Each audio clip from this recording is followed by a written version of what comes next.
We're back. This is our first episode that we're recording in 2023. So, Mindy, apologies if we're a bit rusty, but I've been really looking forward to this one the last few weeks.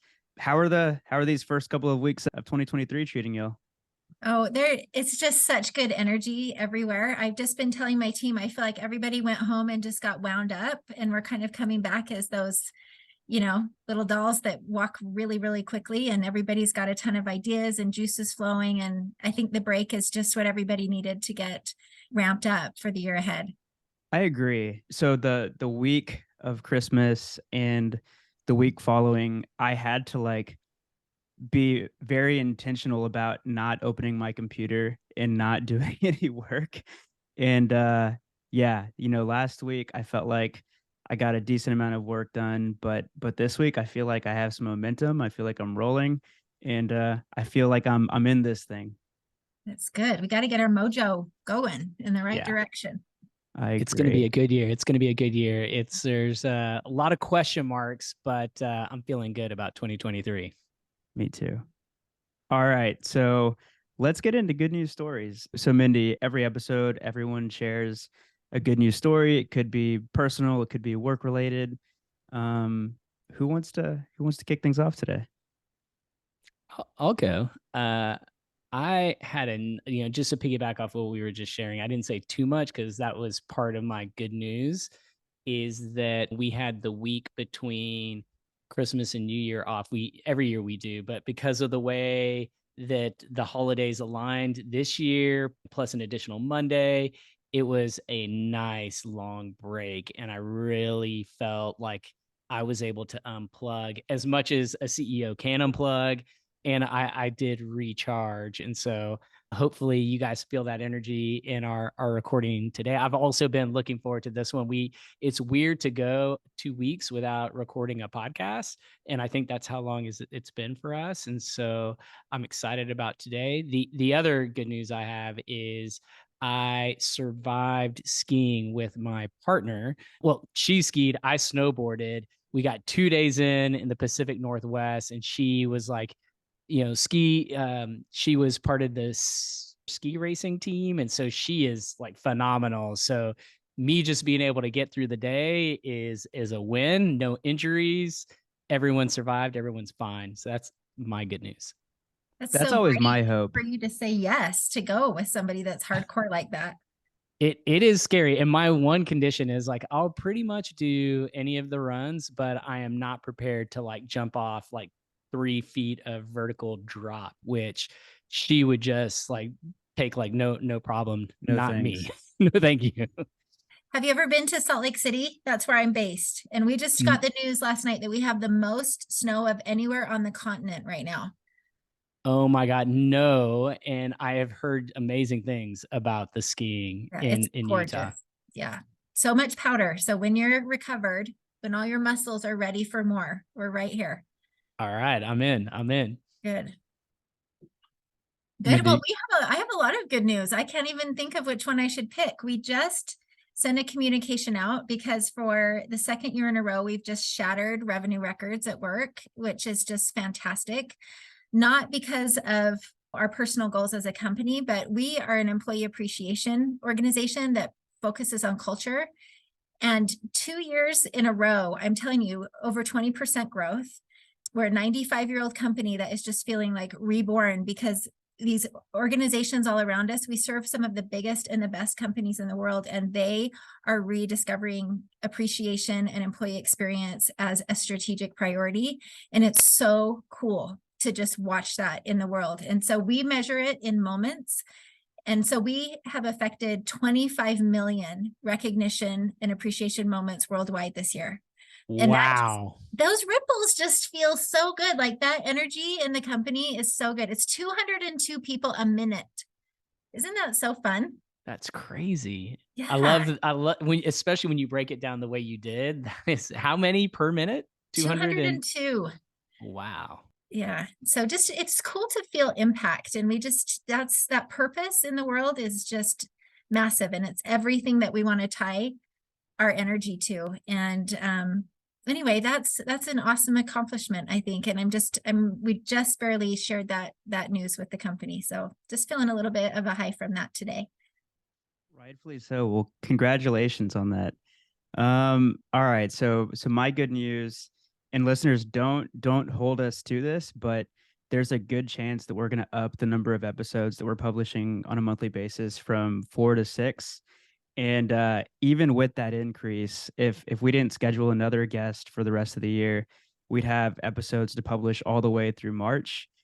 We've never been in this position before, so it just gives me a ton of energy heading into, right, we're in 2023, but going further into 2023, and I'm really just excited for all the guests that we have lined up.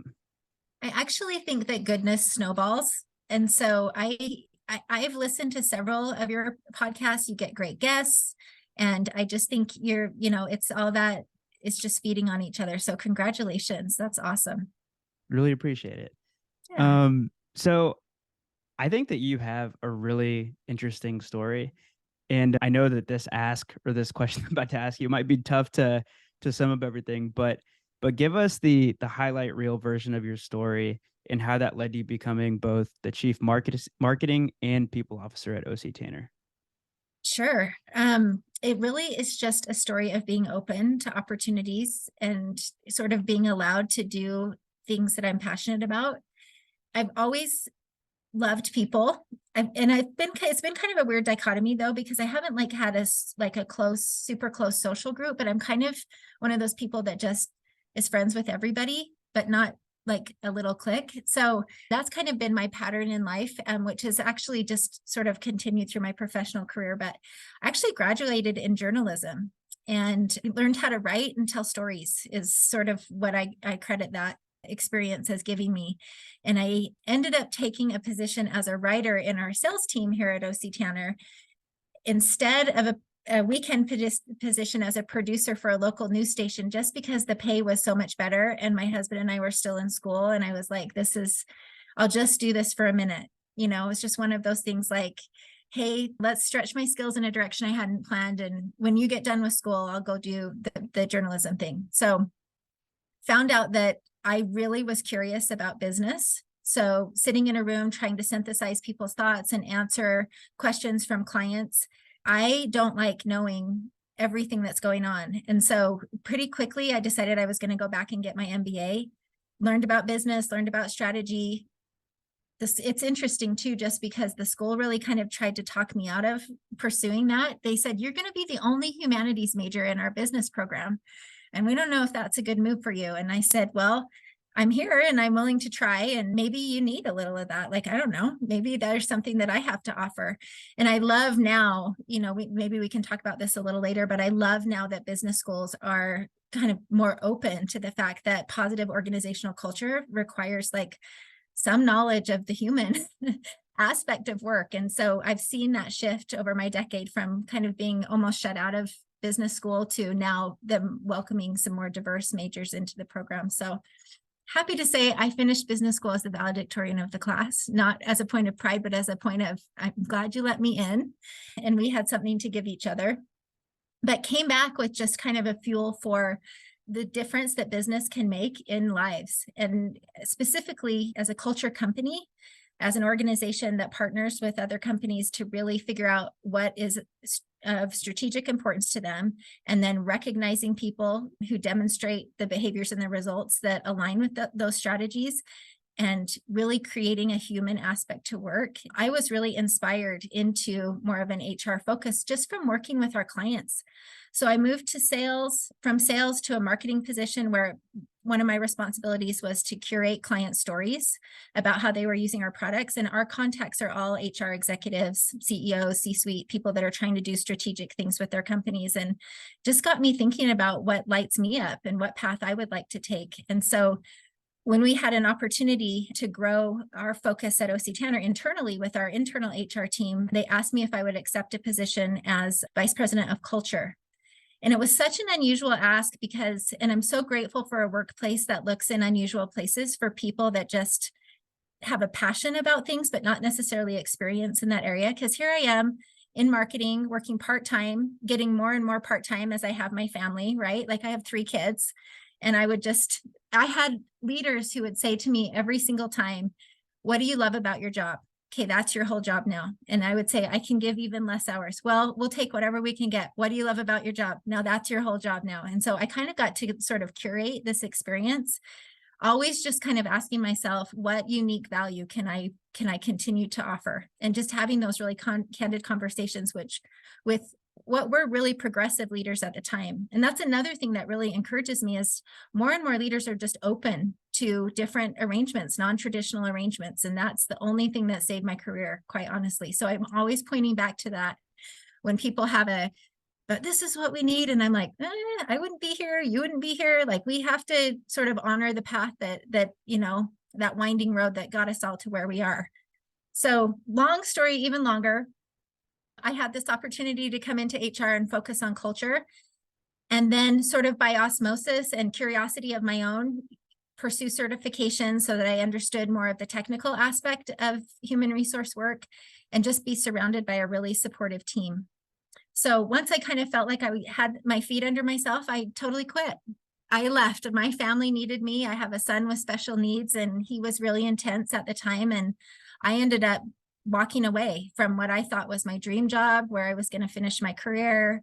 Lots of tears, lots of heartache, lots of I'm shooting myself in the foot and I'll never get this chance again. But priorities are priorities, and you have to make hard choices sometimes. So left not with any promises or knowing exactly what would happen. And I started getting these phone calls from my network, which is like, I heard you left. Can I just have lunch with you? I just have a question, let's just reconnect. And then if, something would come up, I'm at this company now, and this is what's going on. What would you do?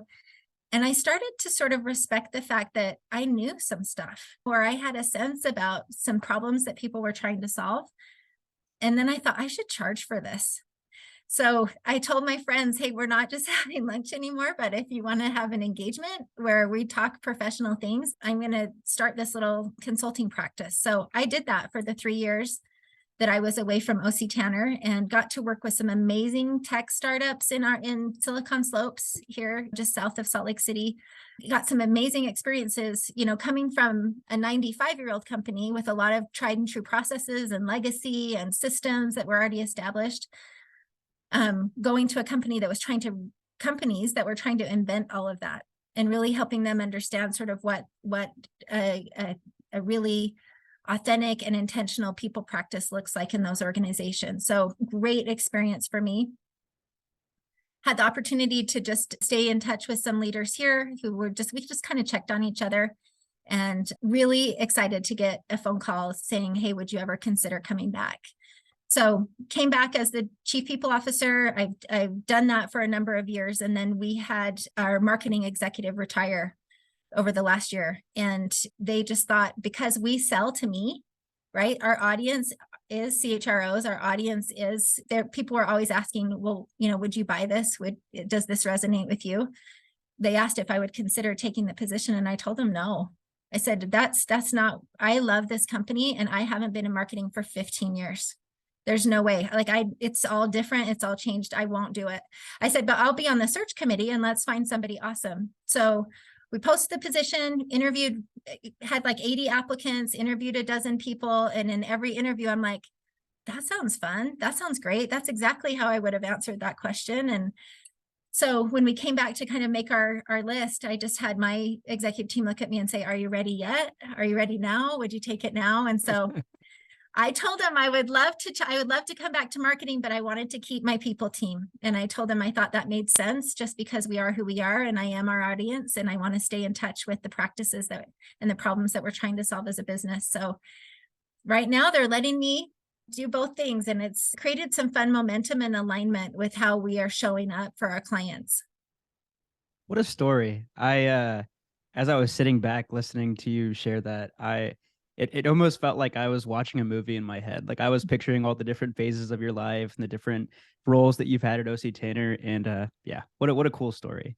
I don't mean to make that story about me either, but I think people get so distracted. I like to share some of the details just because people are like, yeah, but I did this. Yeah, but I did that. And I off-ramped or got off the ladder, or, whatever that means. Oh my gosh, just buckle up. This is roller coaster ride and have some fun. What I heard there was that you chose a path that lights you up. You do things that give you energy, and that's led you to the role you're in now. And I can relate to that in a lot of ways. I have heard your story, and so I know that that's true. Yeah. Okay, so I know you've talked a little bit about what OC Tanner does, and most of our audience is probably at least familiar with OC Tanner. But if you were describing OC Tanner to a family member, how would you describe what you all do? Yeah, so just to sort of establish sort of the size that we are and kind of what I think makes us special, but we're a 1,600 employee company that has 6 international locations, and we serve the world's cream of the crop when it comes to culture companies all over the globe. So we help them be very intentional in designing their employee experiences. And at the heart of that for us is employee appreciation. So we are both a software company that creates access points for people to recognize each other in a digital environment. And we are an award manufacturer that creates highly symbolic awards that once people experience that digital recognition and or have a live moment where they're recognizing the great work of someone else, they may receive some points or some credit to go in and select awards, or the company may have selected a symbol that somebody will receive at a specific interval in their career. And we have a whole awesome teams of production specialists and craftspeople that create really memorable symbolic awards. So it's very cool to be in both environments where we've got a factory floor, and a cadre of engineers doing stuff that are on the very high end of tech. Yeah, no, it's super interesting. So why should me and Steven be jealous that you get to work at OC Tanner? I would say that we are a company with a deep soul. We were founded by a philosopher that told us that the purpose of our business is beauty and kindness. And so, I mean, how interesting of a business purpose is that, right? We are in the business of beauty and kindness. And we tend to attract people that want to be in the middle of that kind of an environment. And so it's optimistic, it's positive. We are helping companies do positive things. We're constantly trying to elevate the experience of those around us. And when somebody interacts with our product, it is so fun to have a neighbor or a family member say, I received this award at work, or I got recognized for doing something that was really hard and I stepped up and my company really appreciated me. Look, and it's ours. Like we were part of that moment. So it just is that, again, that kind of positive mojo that feeds on each other. And we just get to get filled up with that every day. Feel like your founder is someone that I could he speaks my language, because I love the simplicity and the humanity in that kind of purpose of beauty and kindness. And I feel like it's hard to not connect with a purpose like that. And so, Mindi, I'm so thrilled to have you on the show today. And I've been on mute intentionally because I have so many questions to ask. And I know it's still relatively early in the new year. And I've got to imagine, similar to myself, a lot of people leaders and executives out there are anxious about how the next couple of quarters will play out. It was a bit rocky exiting 2022. We're all kind of wondering what the year ahead is going to look like. And so I'm curious, just, from your vantage point, working with so many amazing brands globally, what are the best and thriving organizations doing right now from a people perspective, considering some of the uncertainty that we're seeing? Sure. I mean, my goodness, we're going from uncertainty to uncertainty, it feels like, right? Like we just need Really to get does. used to it. Like that's just how it is. So I will say this. I feel like we speak to a lot of organizations that are like, help me solve this problem, right? We can't find people. We can't keep people. We don't know, we don't know what people want. So we have the benefit of having a research institute within our walls as well. And so we do a lot of work on what matters to organizations and to people, and what is it? What does it mean to have, what is culture anyway, right? Like what do people value? And so over the last several years, we've watched sort of this competition for talent, and we've competed largely on wages. I mean, we're just watching the inflation of wages all over the place, watching people leave for massive increments of money that may or may not match their skill set or their job description, because we've just got vacant seats everywhere. Everybody I feel like the pandemic just accelerated the wave of baby boomer retirements that we were seeing, that were leaving such a gap anyway. So now we don't have a gap. We have, like, sometimes in certain industries, a chasm of space where we just need humans that are willing to do the work that's in front of us. So we tried the competing on wage thing, which is completely unsustainable. And when we look at the predictions from the National Bureau of Labor Statistics or whatever, when will unemployment not be a problem? When will it start to rise and we will have some selection in the market? Well, the next 10 years are flat at where we are. So if you're thinking like, I'm just going to wait this thing out and we're going to, just buy as many people as we can to stay in seats, that is not a winning strategy.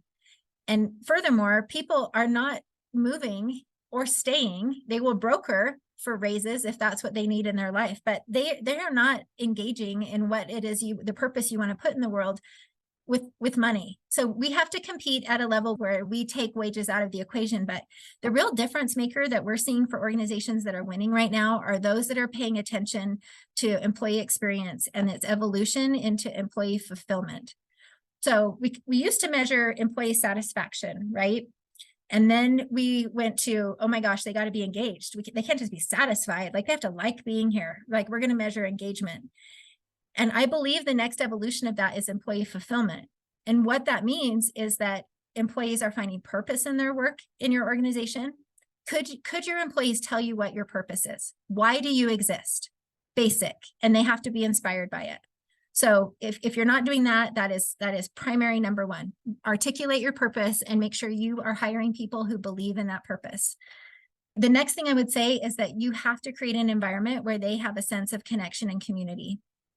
So we talk a lot about belonging and all of the many ways that you can foster belonging, but your belonging to your company should mean something, which means that they find community there. And I even go as far as to say, I think we're seeing community dissolve in a lot of different places. It's breaking down in our traditional definition of the word community out in society.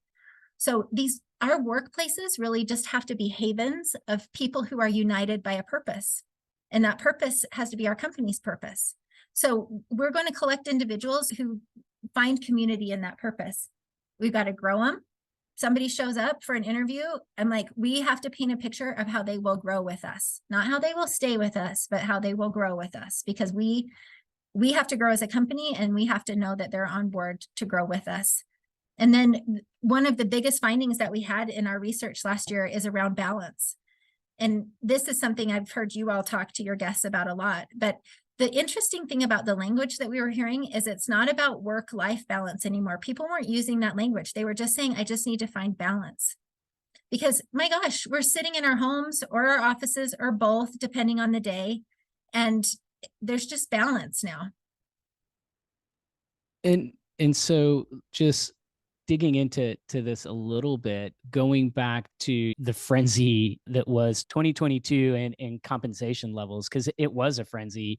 Yeah. And it's interesting. I'm a little bit older, so I've seen frenzies like that in housing markets. I've seen frenzies like that in a variety of different ways, but I don't think I've ever seen a frenzy like that when it comes to employee compensation.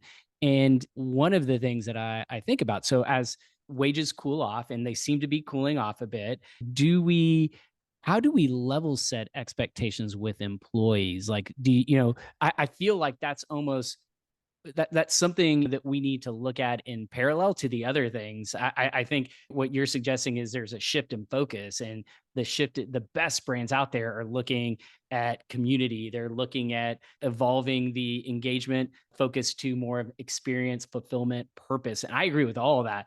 But before we get to that, how do you think we start to level setting expectations around comp?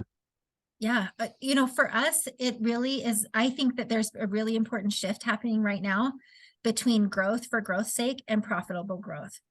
And we're seeing companies that have just been growing without regard to profit sort of get whiplash by investors. And I think, at least in our market where we are really affected by tech and VC and, Series A, B, whatever you are, like, everybody's pulling back, and those investors are saying, show me what profitable growth looks like.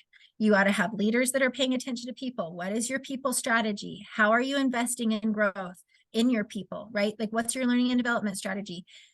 And they're brand new questions to a lot of these organizations. So I'm hopeful that there's a market correction that's happening that is going to force companies who thought, you know what, I'll just throw a bunch of options at you. I will throw a bunch of cash at you to keep you in a seat. And we've seen that, quite honestly. We weren't immune to people leaving and being curious about what's in the market, but we followed them, and we saw them hop usually twice within a year.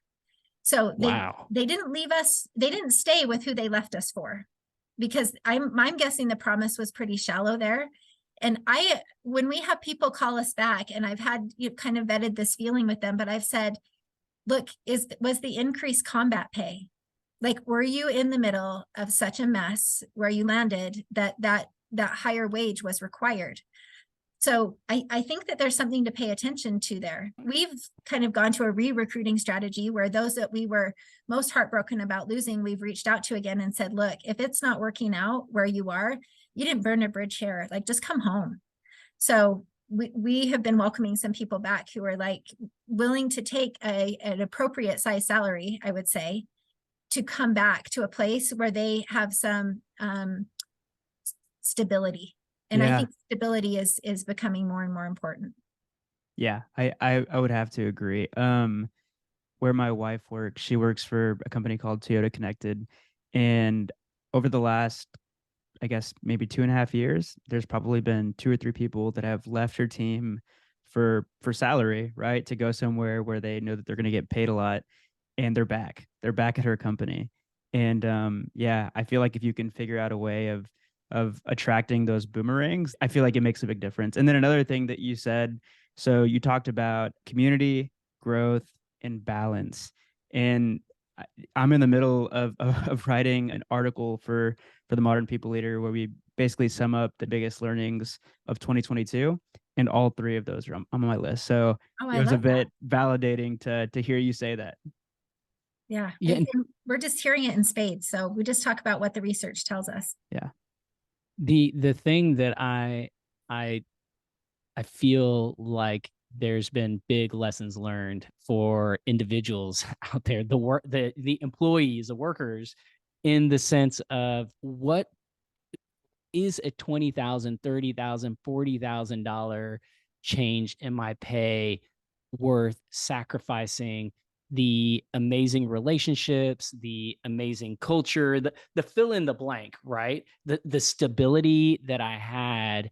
And what an amazing poll to be able to like ask people, was it worth that pay increase you got? And I think there is a material amount of people out there that would probably think twice about it now. And that after taxes and all of the other things involved, the learning curve, the rebuilding your social network, building all of the political capital that you build when working for a company for years and years, I think there are a lot of people that would say it's not worth it. And in fact, I would prefer to have a higher sense of community or better connections with the people that I work with, and that stability. And so I love what your research is saying, and I think it plays out with what we are all seeing with our friends and family in real life.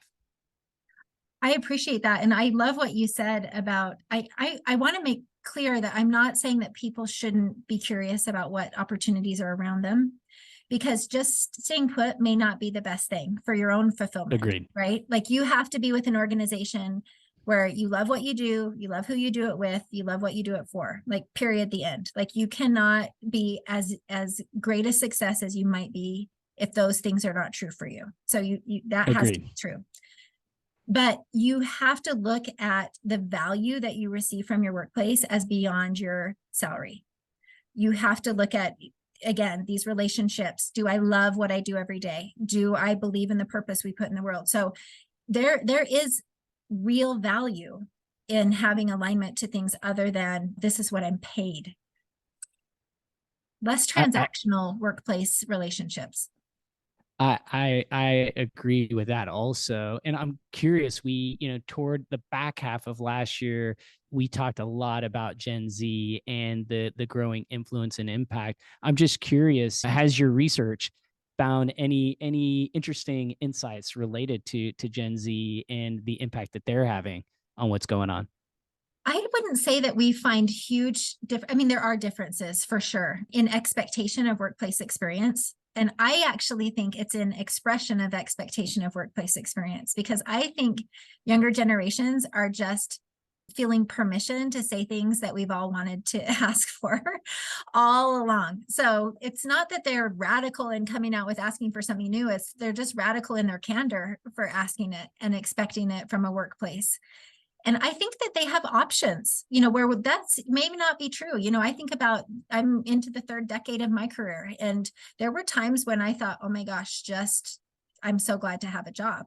And they're in an environment right now where they've got choices. And I'll tell you, when I greet a group of new hires, I tell them, thank you for choosing us. Like, there's no way I'm going to shy away from, hey, you're lucky to be here. Like, why would I say that? I never want them to feel that. I want them to always understand how grateful we are that they have chosen to invest their time, energy, and smarts in our purpose, because they have choices, and we need to respect that as employers. I love that. Ditto. So I think I have the name or the title of this podcast. It's going to be something to the effect of, evolving from employee engagement to employee fulfillment. And I think I was talking to somebody the other day, and they were sharing what they like about the show. And one thing that they said was, as I'm listening to different episodes, I have moments where I'm like, huh, or like, like moments where it makes them really think. And when you said that, that was definitely one of the moments where I had that similar feeling. And I wanted to dig a little bit further into that. So company culture in the past was looked at as having cool perks or like a really nice office, and it was about the ping pong tables and the beer kegs and the kombucha on tap or whatever it was that people were offering as perks. And I feel like now company culture is, to your point, how do you create an experience that is fulfilling for employees? Mhm. Because there are so many options out there. A lot of people that are coming into the workforce, specifically Gen Z, they have so many options now.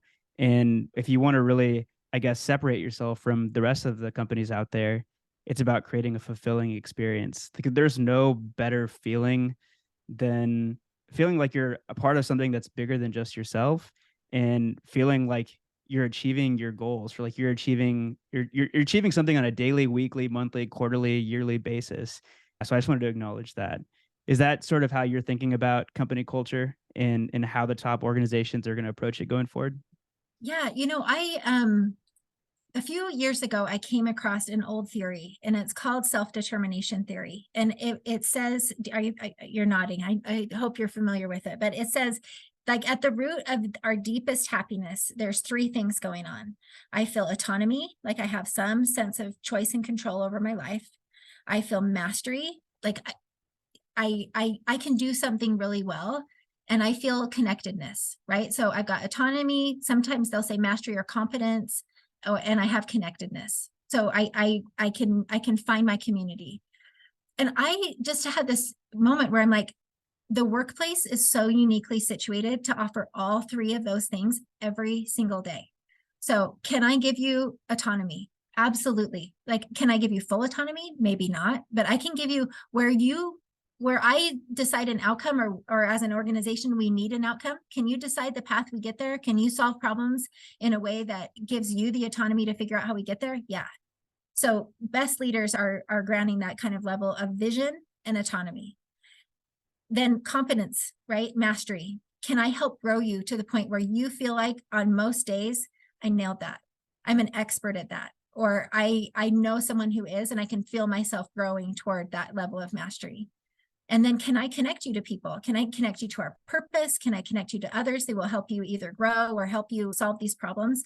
So this trifecta of, like, psychological joy, the workplace is uniquely situated to grant. And so I always tell my leaders, there's 3 things that we should do for everybody every day. 1, people want to know, do you see me? Do you even see me? Like, do you know what I do? And that's what appreciation does, right? Like I can say, you nailed that today. I absolutely see you. I see how it relates. I see the value it brings. So do you see me? Do I matter? Now that you see me, do I matter? How are you going to demonstrate to me that I matter to this team, to this company, to our purpose? And then everybody at the end of the day just wants to know, was that okay? Like, how did I do today? Like, how was that? How was that meeting? How was this podcast? How was this interview? But was that okay? There's even a story where Oprah Winfrey says every single person she ever interviewed, from the richest person in the world to the person who, had this rags to riches story, lived on the street or is still there, and we're trying to understand a different homeless experience. At the end of every single interview, every single person, no matter where they were situated in life, asked the question, was that okay? Like, it kind of makes me cry, because we just want to know, did I add value? Was that satisfactory to you? So when you think about, if a leader can say, I see you, and this is like, when they say it, I mean, like, their actions demonstrate, I see you, you matter. And yes, here's the feedback for the day, right? Either that was okay, great, awesome, or we can do better. And here's how I want to partner with you to make tomorrow better than today. Like, that's it. It's simple, but it's really hard, right? Just because it's simple doesn't mean it's easy. So simple, but I guarantee you this is not happening on a daily basis in a lot of organizations. And as I was hearing you talk, like, just connecting the dots of this conversation, it is interesting with cash, how you can mask what is really going on at your organization. And I feel like right now there are a lot of people that have been laid off, and they feel duped. They feel like they were tricked, and that they have been taken advantage of. And I believe that a lot of toxic organizations were masking, or it was like smoke and mirrors.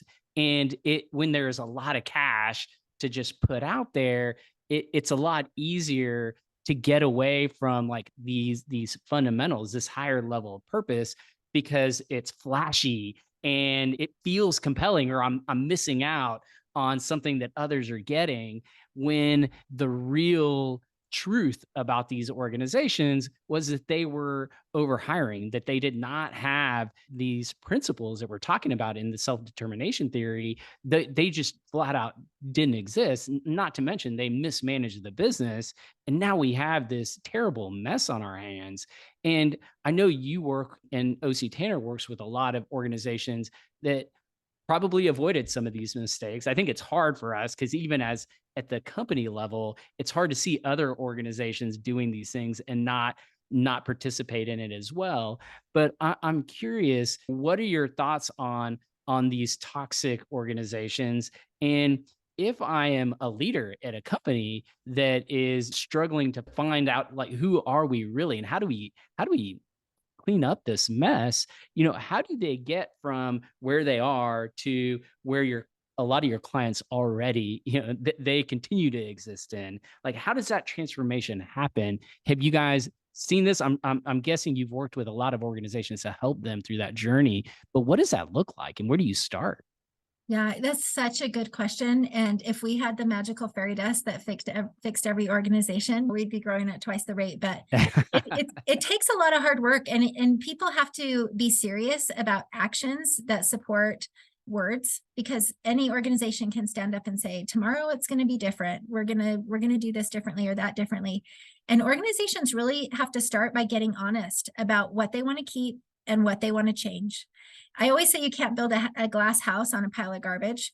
So you have to excavate at some point and give yourself a better foundation. And I think employees, I think we are afraid of more than we need to be afraid of when we get real honest with people. It's not like they don't know where the warts are, So if you stand up and you say, look, we don't have processes. We don't. It's chaos around here. And we don't want it to be that way, because we realize that doesn't create an optimal experience for you, doesn't create good results for the business. help us. And I think that we always want to go to our employees and say, here's how we're going to fix it. Here's the solution, right? Here's the answer. When really we just need to say, help us. I think our employees have every answer the business needs. And sometimes we just don't ask for the co-creation of the solution, right? We just want to say, here's how we're going to fix it. You love it, right? But what we don't understand is that when they get the opportunity to not only have a moment where they're like, and this is not good, and that's not good, and here's what I love this, can we keep that? Because they will have those moments too. And then we say, okay, well, what do you think the solution is? They're going to come up with something better than we could ever prescribe to them. And we can't compel that kind of alignment in the organization. We can only influence it. So let's get everybody on board. Let's drive alignment. Go ahead, try and drive anybody these days. Nobody wants to be driven anywhere, right? I want to volunteer. I want to opt in. I want to lend. And I want to be asked. And I want to create something with you. So I think most organizations go wrong when they're like, I always say no surprises. Like, I don't want a big reveal anymore. I want us to have iterated this all along the way and for us to go, let's let this baby grow now. And then let's evaluate whether we are still in the right direction. And then we're going to come back. And so no more kind of magic curtain and reveal moments. Let's just ask our employees to solve the problems that they already know are problems. Like, let's just get honest and ask for their help. Yeah, I couldn't help but think about, we were traveling with Southwest Airlines, and I have to imagine someone was like, we got to find a way of scheduling our shifts, guys. We got to have better technology. And I'm sure there are a lot of executives and shareholders that wished that had been listened to if it did in fact happen. And so I will tell you this, and I think Southwest is an amazing example, and we ought to watch what they do in this moment, because they're doing some really amazing things. Like, the news is going to quit covering because it's too positive a story. I think. Interesting. Share more. I think that their culture, and that, this is a brand and an experience that has been held up for dedicating, I would say, a disproportionate amount of resources to culture building as an organization. Agreed. Right? Yeah. They just do things. They're known for that. They're known for that. And they've succeeded based on that. They've had a loyal employee base. And when I was watching their challenges over the holidays, and I was just thinking, you know what, every business has a moment like this. I don't care if you're in a technology replatform, or you are in a hiring debacle, or you're in an ethical problem with your organization. The biggest disadvantage Southwest had in that moment is that they're on public display. The fact that their product involves so many people at a really inopportune moment in the year when people want to be places for really special reasons. But if you watch everything that their CEO is doing and saying in this moment, we are all going to fall down. You cannot grow you are not trying hard enough things if you don't fall down at a moment as an organization, right? But they are putting their arms not only around their customers, but also around their employees. And they're saying, we know that you are the heart of us. And so how are we going to solve this problem? And everybody's going to armchair quarterback and whatever, keyboard kill, every level of judgment of nothing we know anything about in that organization, for sure. But I think that Southwest is going to continue to be an amazing case study in culture, because I think that is what is going to pull them through this moment. They'll get the tech right, they'll get the systems right, but they have such equity in their culture that their people will stick with them and help them solve this problem. And you're watching that they're treating their customers and their employees with the same level of respect and apology in this moment, to saying we can and we will be better. And I think it's an absolute lesson. I think they're doing an amazing job recovering from moments that we all have as organizations. I love that perspective. It'll be interesting to see how it all plays out. I do know you can't build culture overnight. It takes years and years and decades for a multi-billion, trillion-dollar company like Southwest Airlines. Technology platforms, if you have money and people, you maybe not overnight, but you can build those very, very quickly, arguably way more quickly than you can build culture. And I do believe that. And so it'll be a fun story to continue to track over time. They But didn't have this moment because their people walked out on them because they weren't getting what they need. They are recovering from this moment because their people stayed in it with them. Right? Like Yeah. they right. had it wasn't a people related issue. I mean, we can go out anyway. Southwest, I think, is fascinating. No, So this reminds me of something that John Foster shared when he came onto the podcast. And he's writing a book about the human-centered organization. And the way that he explains it is human-centered organizations, they optimize everything for people, and that starts with customers. So like what's happening with customers, how is that impacting employees, and then going to those employees to find, the solutions to these problems. And as you were talking about Southwest and how they've handled this situation, all I could think of was human-centered organization. I mean, I feel like this is something that we've been talking about a lot the last few months. We've heard it called people-focused operations. We've heard it called the experience as a product. It feels like everyone's sort of circling around the same idea. well, here's the other thing. What is any business without your people? Yeah. Like try and run it. So Right. true. When we were standing outside doing some recognition for our frontline during the pandemic, and I just remember looking at the building and thinking, our business isn't in there. It's standing out here with us, right? Like it doesn't exist in a spot or a place or a system or a technology or whatever it is in people. And the sooner organizations kind of get real about that and start to depend and trust in it more than some do now, I think the better off and the farther along they're going to be. Yeah, I totally agree. And I don't know why I'm always shocked at this point in the conversation, Daniel, but we get here so fast. I feel like we're just scratching the surface with you. And I have so many more questions for you, Mindi, but unfortunately we got to turn the corner. We promised to get you free you up at the top of the hour. And so I'm going to go into our rapid fire questions, another tradition of ours at the Modern People Leader. We ask the same questions to every guest. And so first question for you, how do you define a modern people leader? What are the traits and characteristics? Modern people leaders, this is our definition of leadership, place people in a position to succeed and provide the conditions necessary for growth. So they have empathy for their people, they understand them, and that work is very individual work. They know their team members. Love it. Love it. Next question. If you could go back in time and talk to a 22-year-old Mindi, what career advice would you give yourself and why? I would just trust the dance, trust the process, trust the flow. You're going to be just walk through the opportunity. Don't ask too many questions. But Don't it's so overthink it. hard. Don't It's so overthink it. hard. It's I so know scary. this isn't on my 5-year plan. I don't know. I'm probably not the best, like, follow the plan. I'm like, trust the process person. It's just going to happen, and do the things that you are passionate about. Because if you think you're going to prescribe what your timeline is to those whom you work with, it's just such a turnoff. Like, just say, show up, add value, ask for more. That's it. Love it. Yeah, I'm with you 1000%. Whenever I try to bend it to my will or to make it happen my way, it almost never, like, zero chance of success.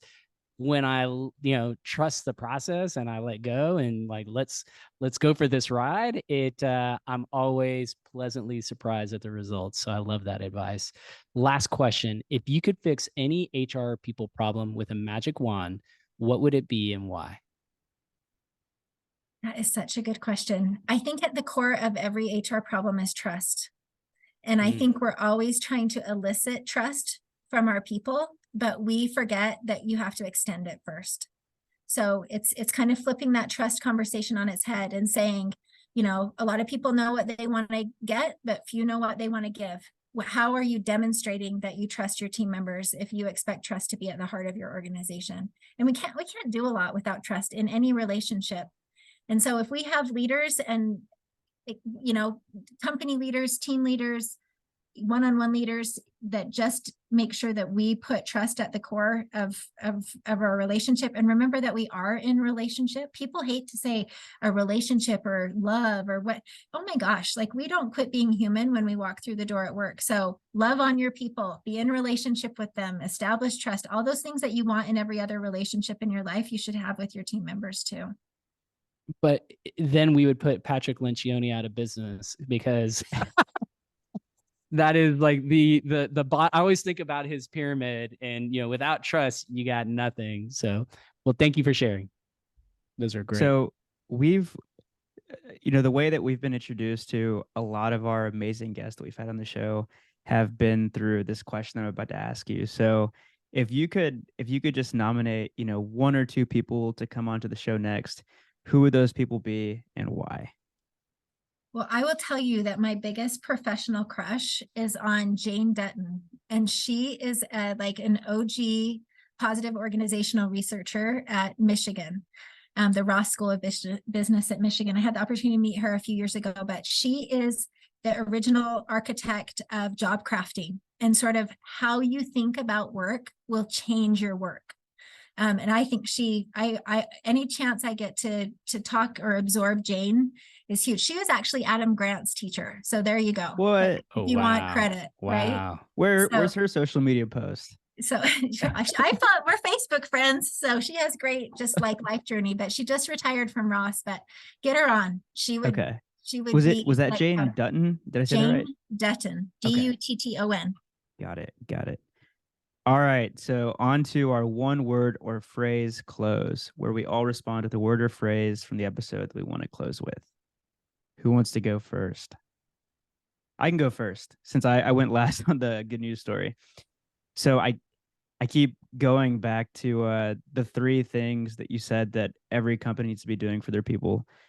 And it's asking the questions, or I guess you should be answering these questions. Do you see me? Do I matter? And was that okay? And to your point that work is building relationships, I think about every person that I come into contact with throughout the day, whether that's family members, my wife, Steven. These are questions that are constantly going through my head. And the first thing I ask Steven after every episode that we record was, so what'd you think? Like, I want to know, was that okay? And we asked that question to each other. So yeah. Do you see me? Do I matter? Was that okay? I love it. I'll go next, but I'm going to keep it much shorter, and I'm going to go with live with purpose. Cause I feel like, I certainly forget that, and all the other things seem to matter more. And when I bring it back to purpose, everything just seems better.